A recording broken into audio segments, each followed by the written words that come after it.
Hey everybody, and welcome to Smoker Barbecue's YouTube channel. So today we want to make a video on the actual how-to barbecue, not just how to make a certain type of meat, or make ribs or pulled pork, but how I go about doing my barbecue, the overall steps and processes that we have in place and set up, and how we start and how we finish. I think a lot of times you don't see that on YouTube. You just see the action shots of the meat getting sprayed down with some sauce, or you see some charcoal getting added, but you don't see the beginning, the end, and the cleanup and stuff like that. So I thought I'd go ahead and put a little video together and show you guys how we do that. So stay tuned, and thanks for watching, everybody.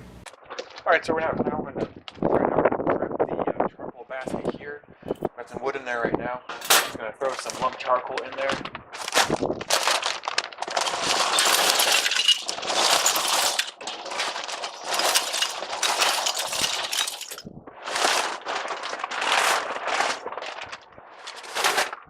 Now a lot of times too, this is going to be dependent upon how long the smoke is. Today we're doing some pork butts, but if we're doing like, say, ribs or something like a chicken, we might not put as much in here, or we just change it up, might not put any in here at all, just because we don't need this amount of lump charcoal for the sustained cook. It all depends on how long you're cooking, but today it's a long cook, so we're doing a lot of lump charcoal in here. And it's going to throw the lit charcoal right here, and it's going to, as it burns, it'll gradually go back, and then obviously this whole area will be lit. I'll go a nice long sustained cook, hopefully at a pretty low temperature. Today we're doing 225. Alright, now we're gonna, everybody welcome back. So now I'm going to show you how we actually light our charcoal chimney here. Just right here, I'm going to turn it upside down. I'm going to throw in some newspaper. It's a big R today. So I'm just going to crumple this stuff up. I could put the stuff in first, then when you pour the charcoal over it, it doesn't, especially the lump charcoal today, it doesn't leak through, and you end up not, wasting the charcoal that you're cooking with. If you want, you could throw in some olive oil. Like say, you can throw in some olive oil right here, and then just crumple it up, but it's not that required. It kind of depends on what kind of charcoal you're using. The better charcoal, all right, it's only filled up to about 2/3. Reason behind that, I don't want this filled up all the way, because then when I put that in the smoke, back in the smoke chamber, the firebox, it's going to be heated all at once, and that'll be the too hot a temperature for what I want to cook with. Depends on what you're smoking. Again, too, I'm going to be doing 225 today, so I don't want all that hot ready to go. I want that gradual, slow burn that you'll see here in a little bit. So now just go ahead and light it up.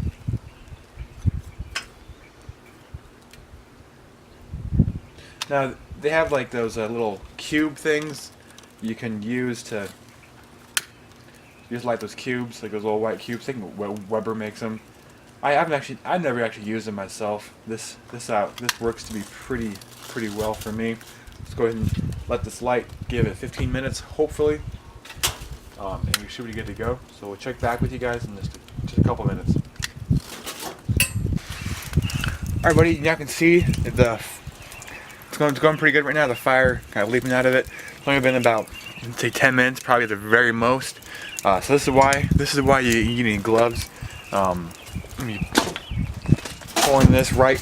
Remember, this is the firebox right here. The unlit charcoal is going to be closer to the meat.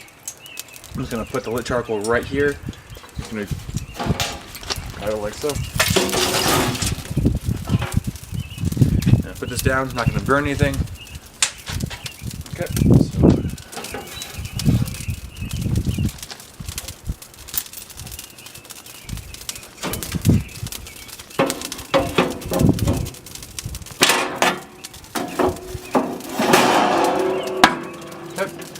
Close up the door there, and open up the vents all the way. Now we're prepping the area here to get warm, and then we're ready to put the meat on. So that'll take, again, this is all dependent upon your smoker, but take anywhere from a half hour to an hour to get the whole area warmed up, ready to go.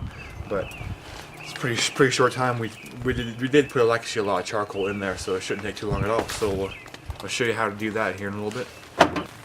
Alright, right, so you can see now the fire is going in the firebox. It's coming out right into here, right under the flashing. So what we're going to do right now, we're just going to go ahead and line this whole bottom area with tin foil. So when all the fats and the drippings come off of the meat, it's not going to dirty up my smoker any more than it has to. It's going to poke some holes in it, and I'll just go right down into the grease tray to make life a little easier for myself. So go ahead and do that now. Alright, so we got it all lined up now, the tin foil.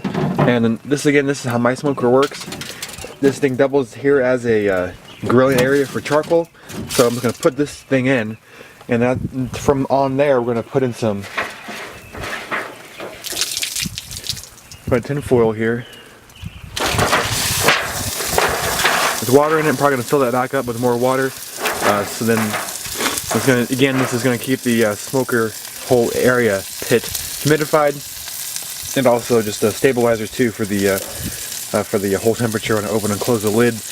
And all the drippings from the pork butts are going to fall right in there, and it'll make a sauce out of that drippings after we're all done too. So go ahead and get that filled up and be right back. Alright, we're back. So we're going to go ahead and just need to, when you line the whole bottom there, I want to use the heavy duty tin foil too, especially when wrapping up anything like with ribs or pork butt, anything, brisket. You want to be using the thickest, most heavy-duty charcoal you can find. So I'm going to help you out. It's not that much more expensive. So now we're just going to go ahead and throw the temperature probe on here. Now you want to put it so where you can plan out the placement of the meat itself. So I'm not going to have to move it later on. Just going to go ahead and put it right here. The pork butt's right there and right there. And you want at least a 2-inch gap for the pork butt around the temperature probe to get a good accurate reading. So go ahead and now insert this into the Maverick, and you can get whatever kind of temperature probe you want, but that's what we use. So now, that's only that. I mean, the fire is going right now too. So catch you guys back up when we are back up to temp. All right, everybody. So we got the 2 pork butts on. The temperature probe is right here. Smoke right now we have a little too white, too thick of a smoke. Hopefully it'll burn down here in just a couple minutes. We're going to get these guys on now. Yeah. So catch you guys back up here in a little bit.